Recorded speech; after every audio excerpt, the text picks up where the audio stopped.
डोंबिवली आणि ठाण्यामध्ये सध्या सोसाट्याचा वारा आणि धुळीचं साम्राज्य पाहायला मिळतं। अचानकपणे वातावरणामध्ये बदल झाल्याचं पाहायला मिळत आहे।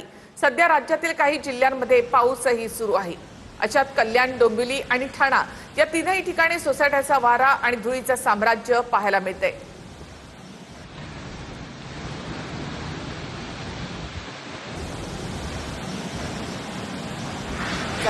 तर कल्याण, ठाणे या ठिकाणी देखील सोसाट्याचा वारा सुटलेला असून धुळीचं साम्राज्य सगळ्याच ठिकाणी पाहायला मिळतंय।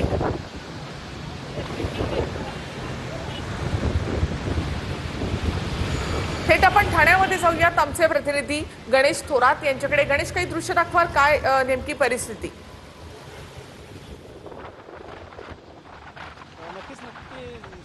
पाहायला गेलं तर निखिला, या ठिकाणी ठाण्यामध्ये सोसाट्याचा वारा सुटायला सुरुवात झालेली आहे आणि धुळीचे किरण देखील मोठ्या प्रमाणात पसरलेले आहेत। एकीकडे पाहिलं गेल्या 2 ते 3 दिवसापासून ठाणेकर उकाड्याने हैराण परेशान होते आणि अचानक वातावरण बदल झालेला आहे आणि वातावरण बदल झाल्यामुळे मोठा वारा सुटलेला आहे आणि झाडांचे पाळापाचोळा रस्त्यावरती पडायला सुरुवात झालेली आहे आणि यातच धुळीचे कण देखील मोठ्या प्रमाणात आकाशातून या ठाणे शहरामध्ये आपल्याला पसरताना पाहायला मिळत आहेत। त्यामुळे अचानक बदल झालेल्या वातावरणाने ठाणेकर हैराण परेशान देखील झालेले आहेत आणि असाच वारा जे ते सोसायट्याचा सुरू असल्याचे देखील आपल्याला पाहायला मिळते। पाहायला गेलं तर भिवंडीच्या आणि कल्याणच्या दिशेने जो आलेला सोसायट्याचा वारा जो आहे तो मोठ्या प्रमाणात धुळीचे कण देखील होते आणि तोच वारा जे आहे आता मुंबईच्या दिशेने रवाना होताना आपल्याला पाहायला मिळतोय। त्यामुळे पाहायला गेलं तर मोठं धुळीचं कण ठाणे शहरामध्ये पसरलं।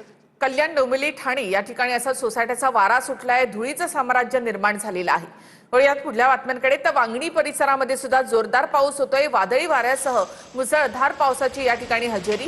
पावसामुळे अनेक घरांचे पत्रे देखील उडालेले आहेत। नागरिकांची अक्षरशः तारांबळ उडाली। गेल्या काही दिवसांमध्ये राज्यातल्या काही भागामध्ये हा पाऊस होत होता। कोकणामध्येही पाऊस झाला होता, पश्चिम महाराष्ट्रात देखील पाऊस झाला होता। मात्र आता वांगणीमध्ये सुद्धा अवकाळी पाऊस आणि घराची पत्रे देखील उडालेली आहेत। सोसाट्याचा वारा आणि जोरदार पाऊस सध्या कोसळतोय। सिंधुदुर्गमध्ये मेघगर्जनेसह पावसाची हजेरी। वैभववाडी, फोंडा, कारूळसह कणकवलीमध्ये सुद्धा पाऊस सुरू आहे। वादळी वाऱ्यासह जोरदार पाऊस बरसतोय। सिंधुदुर्गला पुढील 2 दिवस येलो अलर्ट देण्यात आलाय।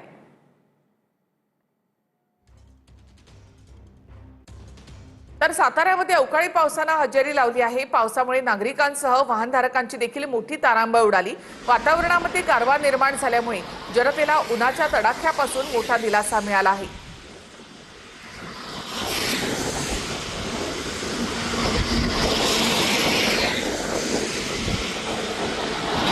कर्जत, खोपोली यामध्ये वादळी वाऱ्यासह पाऊस झालेला आहे। लग्नाचे मंडप देखील उडाले। कापलेले उन्हाळी भात पीक देखील यामध्ये भिजलेलं आहे। लग्न सराई सुरू आहे, अशामध्ये वादळी वाऱ्यासह पाऊस झाल्यामुळे लग्नाचे मंडप सुद्धा असे भिजलेले आहेत।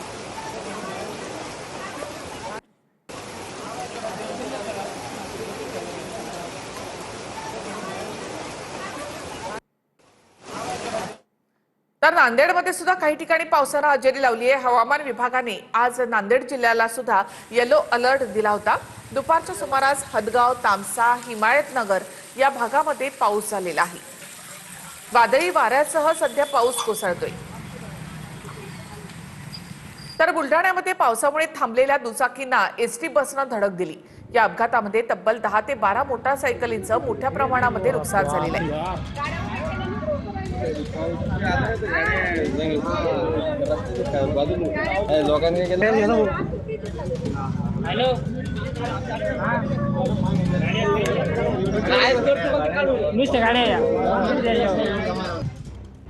आणि आताची आणखी एक मोठी बातमी आपण पाहूयात। वादळाचा फटका उपमुख्यमंत्री एकनाथ शिंदेंच्या हेलिकॉप्टरला देखील बसलाय।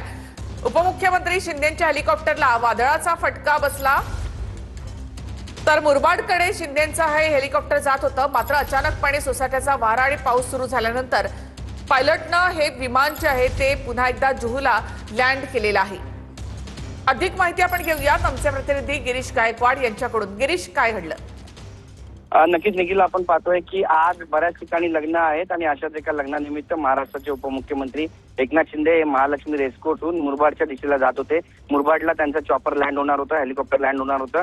मात्र आपण पाहतोय की धुळीच्या वादळाचा जो फटका आहे तो त्यांच्या हेलिकॉप्टरला सुद्धा या ठिकाणी बसल्याचं चित्र आपल्याला स्पष्टपणे पाहायला मिळते आणि त्यामुळे पायलटच्या प्रसंगावधानामुळे या वादळातून हे विमान जे आहे ते पुन्हा मुंबईकडे वळवण्यात आलं आणि कल्याणला ही सगळी घटना घडली आकाशामध्ये.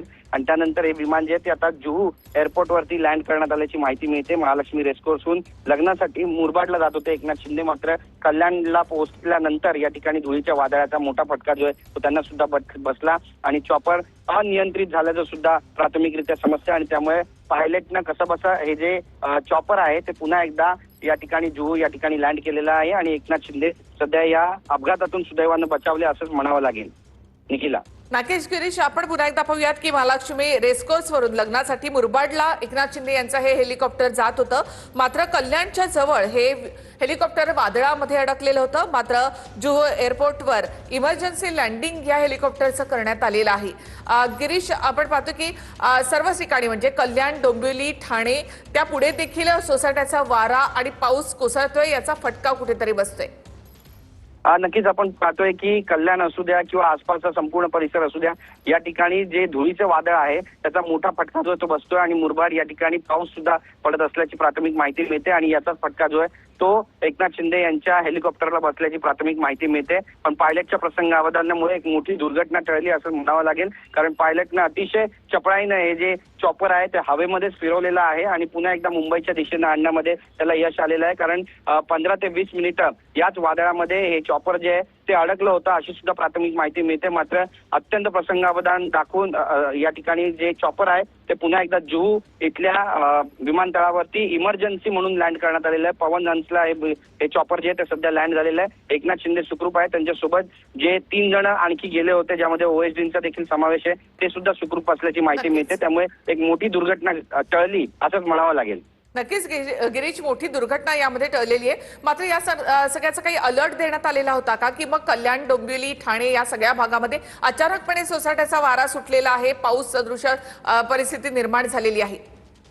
नक्कीच हवामान विभागाकडून असे अलर्ट देण्यात आले होते. मात्र अशा पद्धतीनं इतक्या मोठ्या प्रमाणामध्ये धुळीचे वादळ उठतील याची कल्पना कोणी केली नसावी आणि हेच कारण आहे की आपण पाहतोय की आज बऱ्याच ठिकाणी लग्न सराई आहेत, बऱ्याच ठिकाणी लग्नाचे मुहूर्त आहेत आणि एकनाथ शिंदे यांना देखील अशाच एका लग्नाला जायचं होतं आणि मुरबाडला हे लग्न होतं. त्यामुळे महालक्ष्मी या ठिकाणाहून महालक्ष्मी मधून त्यांनी चॉपर केलं आणि चॉपरने ते थेट मुरबाडला लँड होणार होते. मात्र आपण पाहतोय की कल्याणच्या मध्ये पोहोचल्यानंतरच धुळीचं जे वादळ अवघ्या काही वेळापूर्वी जे आलं होतं त्यामध्ये त्यांचं देखील विमान अडकल्याची माहिती मिळते आणि त्यामुळे त्यांना सुद्धा याचा फटका बसला. 15 ते 20 मिनिटं हवेतच हे जे चॉपर आहे ते सुद्धा घोंगावत होतं आणि अखेरकार पायलटच्या प्रसंगावधानामुळे एक मोठी दुर्घटना टळलेली आहे. त्याने हे जे विमान आहे ते हे जे चॉपर आहे ते सुखरूप या जुहू इथल्या पवन हंस या ठिकाणी लँड केलेलं आहे आणि मोठी दुर्घटना टळली असंच म्हणावं लागेल. धन्यवाद गिरीश एकूणच माहितीबद्दल. पुन्हा एकदा आपण पाहूयात की एकनाथ शिंदे यांचे हेलिकॉप्टर कल्याणमध्ये वादळामध्ये अडकलेलं होतं. मात्र पायलटनं प्रसंगावधान राखत हे हेलिकॉप्टर पुन्हा एकदा जुहूच्या एअरपोर्टवर आणलेलं आहे आणि तिथे ते लँड करण्यात आलेलं आहे. 2029ला सुनेत्रा पवार बारामतीमधून निवडणूक लढवतील असं जय पवार यांनी म्हटलं. सुनेत्रा पवारांनी मुख्यमंत्री व्हावं अशी बारामतीकरांची इच्छा आहे. सुनेत्रा पवार यांच्या संदर्भात जय पवारांनी हे वक्तव्य केलंय. 2029च्या विधानसभेच्या निवडणुकांच्या अनुषंगानं अजित पवारांचे धाकटे चिरंजीव जय पवारांनी मोठं वक्तव्य केलंय. 2029 मध्ये सुनेत्रा पवारांनी मुख्यमंत्री व्हावं अशी इच्छा जय पवारांनी बोलून दाखवली आहे. दादांना एकदा मुख्यमंत्री पाहायचंय अशी इच्छा बारामतीकरांची होती. मात्र अजित पवारांचं अपघाती निधन झाल्यानं ती इच्छा अपूर्ण राहिली. त्यामुळे मला वाटतं 2029ला बारामतीमधून विधानसभेला वहिनीच उभ्या राहतील आणि आमची सर्वांची आशा आहे की सुनेत्रा पवारांनी मुख्यमंत्री म्हणून ती जागा घ्यायला हवी असं जय पवार म्हणाले. सर्वच बारामतीकरांची एक इच्छा होती की दादांना त्यांनी एकदा मुख्यमंत्री म्हणून बघायला पाहिजे होतं आणि आता वहिनी पण तसे खूप कष्ट घेत आहेत. तर मला वाटते 29ला वहिनीच उभा राहतील आणि वहिनी आमची सर्वांची आशा आहे की ती जागा वहिनी मुख्यमंत्री म्हणून तिथं घ्यायला पाहिजे. राष्ट्रवादीच्या एका बड्या नेत्याचा एका आमदाराला फोन. यामध्ये विधान परिषदेच्या आमदाराला राष्ट्रवादीच्या एका बड्या नेत्यानं फोन केला. बड्या नेत्याच्या फोन नंतर संबंधित आमदाराने धसकाच घेतला. बड्या नेत्याच्या फोनबाबत राष्ट्रवादीच्या नेत्यांमध्ये सध्या चर्चा आहे.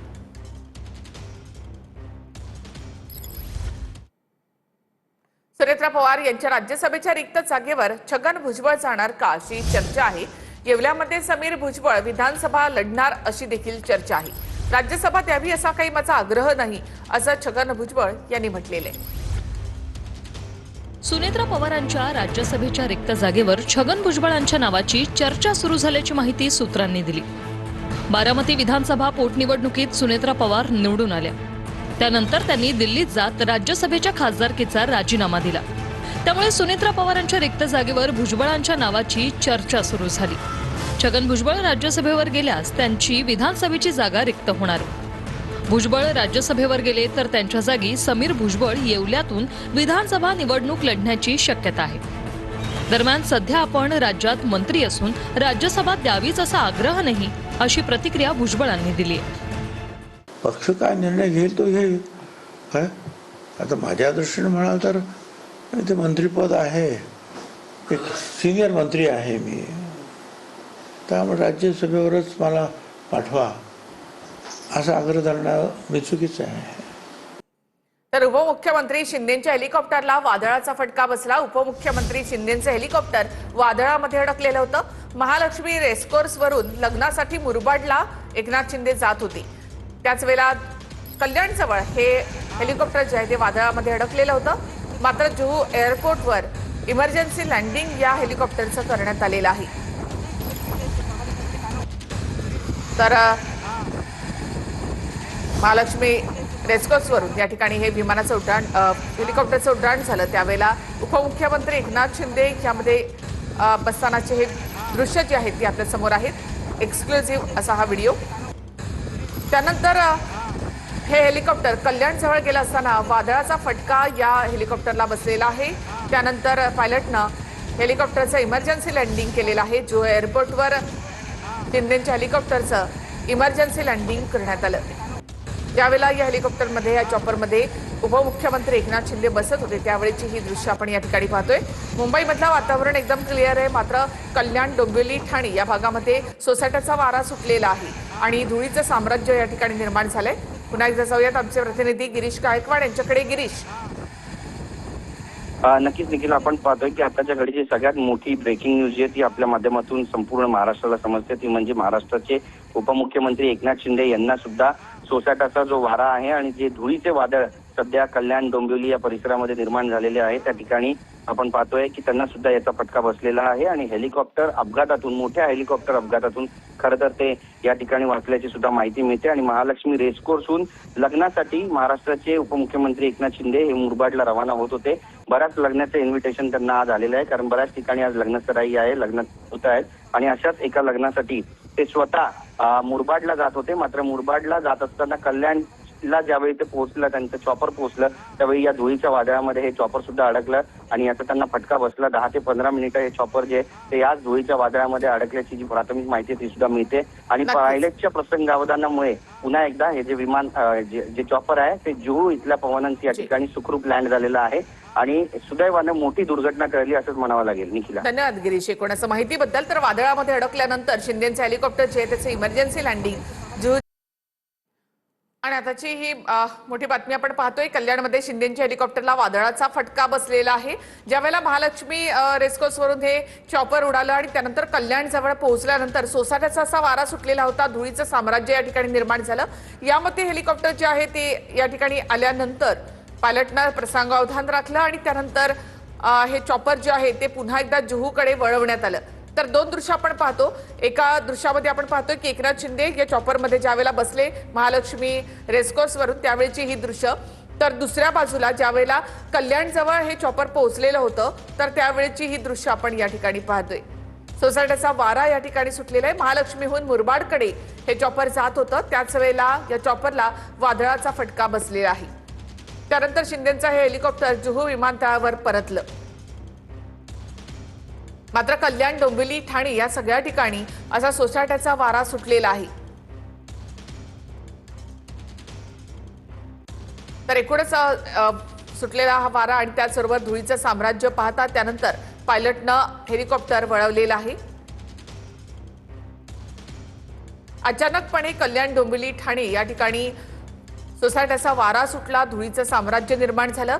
तसेही हवामान खात्याकडनं अलर्ट देण्यात आला होता. मात्र इतक्या मोठ्या प्रमाणामध्ये धुळीचं वादळ येईल याची कल्पना नव्हती. तर मुरबाडमधली सुद्धा ही दृश्य आपण पाहतो की ज्या ठिकाणी एका लग्नाच्या निमित्तानं उपमुख्यमंत्री एकनाथ शिंदे जाणार होते आणि तिथे जो त्यांच्या प्रोटोकॉलनुसार पोलिसांचा ताफा जो आहे तो सुद्धा या ठिकाणी सज्ज ठेवण्यात आलेला होता. मात्र शिंदेच्या हेलिकॉप्टरचं जुहूमध्ये इमर्जन्सी लँडिंग करण्यात आलं.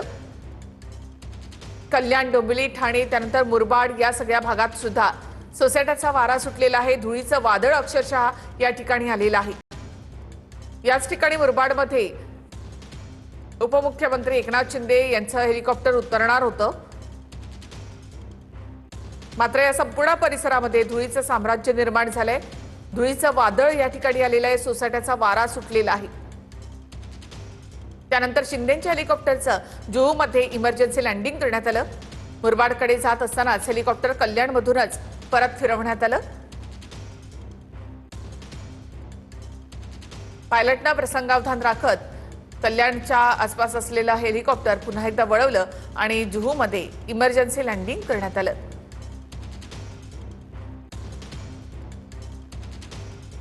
तर दोन दृश्य आपण या ठिकाणी पाहतो. एक आहे ती जुहूवरची आणि महालक्ष्मी रेस्कोसवरची ही दृश्य ज्यावेळेला हेलिकॉप्टर या ठिकाणून उडालं होतं तेव्हाची ही दृश्य. तर दुसरी आहे ती मुरबाडची आहे ज्या ठिकाणी शिंदेचं हे हेलिकॉप्टर उतरणार होतं, लँड होणार होतं. तर त्यावेळची ही दृश्य आहेत. मात्र इथे सोसाट्याचा वारा सुटल्यामुळे धुळीचं वादळ आल्यामुळे हेलिकॉप्टर मधातूनच या ठिकाणी वळवण्यात आलं आणि जुहूमध्ये लँड करण्यात आलं. मुरबाडमध्ये ज्या ठिकाणी हेलिकॉप्टर लँड होणार होतं त्या ठिकाणी पोलिसांचा हा ताफा या ठिकाणी होता.